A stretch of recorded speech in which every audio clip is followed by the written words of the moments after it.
ವೃದ್ಧೆಯನ್ನ ಸುತ್ತುವರೆದು ಚಿನ್ನದ ಸರಕದ್ದಂತಹ ಪ್ರಕರಣಕ್ಕೆ ಸಂಬಂಧಪಟ್ಟಂತೆ ಮೂವರು ಕಳ್ಳಿಯರನ್ನ ಈಗ ಪೊಲೀಸರು ಅರೆಸ್ಟ್ ಮಾಡಿದ್ದಾರೆ ಅನ್ನೋದು ಗೊತ್ತಾಗ್ತಾ ಇದೆ.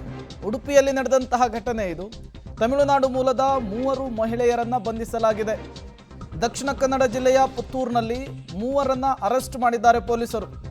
ತಮಿಳುನಾಡಿನ ಶೀತಲ್, ಕಾಳಿಯಮ್ಮ, ಮಾರಿಯಮ್ಮ ಬಂಧಿತರಾಗಿದ್ದಾರೆ. ವೃದ್ಧೆಯನ್ನ ಸುತ್ತುವರೆದು ಸರಗಳು ಮಾಡಿದ್ರು ಕಳ್ಳಿಯರು. CCTV ಫುಟೇಜ್ ಎಲ್ಲ ಸಿಕ್ಕಿತ್ತು.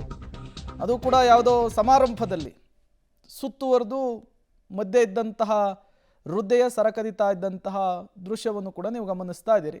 ಮತ್ತೊಂದು ಕಡೆ ಬಂಧಿತ ಸರಕಳ್ಳಿಯರ ದೃಶ್ಯವನ್ನು ಕೂಡ ನೋಡ್ತಾ ಇದ್ದೀರಿ. ಮೂವರು ಕೂಡ ತಮಿಳುನಾಡು ಮೂಲದವರಂತೆ.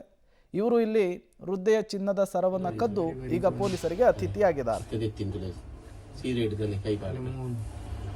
ವೃದ್ಧೆಯ ಚಿನ್ನದ ಸರವನ್ನು ಎಗರಿಸಿ ಎಸ್ಕೇಪ್ ಆಗಿದ್ದಂತಹ ಖತರ್ನಾಕ್ ಲೇಡಿ ಗ್ಯಾಂಗನ್ನು ಈಗ ಪೊಲೀಸರು ಹೆಡೆಮುರಿ ಕಟ್ಟಿರುವಂಥದ್ದು. ಮೂವರು ಕೂಡ ತಮಿಳುನಾಡು ಮೂಲದವರು ಅನ್ನೋದು ಗೊತ್ತಾಗ್ತಾ ಇದೆ. ನಿನ್ನೆ ಸಮಾರಂಭವೊಂದರಲ್ಲಿ ವೃದ್ಧೆಯನ್ನು ಸುತ್ತುವರೆದು ಅವರ ಸರವನ್ನು ಗಮನ ಬೇರೆಡೆ ಸೆಳೆದು ಕದ್ದು ಎಸ್ಕೇಪ್ ಆಗಿದ್ದರು.